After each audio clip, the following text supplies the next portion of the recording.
Shu meni yeri ko'kka ishonmayotgan onamni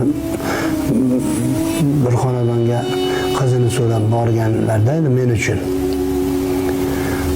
Shunda darvozani bilib keldingmi? Shu bilib turib sovchilikka keldingmi meni xonadonimga? Farzandingizlarni o'qiganmi yo bir ishini tayini bormi?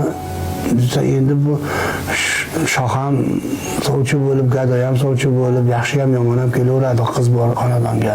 Deb darvozaga qadam qo'yishganda o'sha xonadonda erkagi o'sha qizni otasi onam rahmatlidir shu yeridan itarib yuborgan. Onam boshda tugullari bilan shu orqaga tistalib yiqilishgan. Shu narsani men hayotda kechirmayman. Meni nima bir tuguncha bo'lib tugilib qolgan. Eng kechirmaydigan narsam shu. Mayli u do'st xiyonatini ham kechirish mumkin. Lekin men mana shu onamni itarib yuborganini hayotda bir kechirmayman.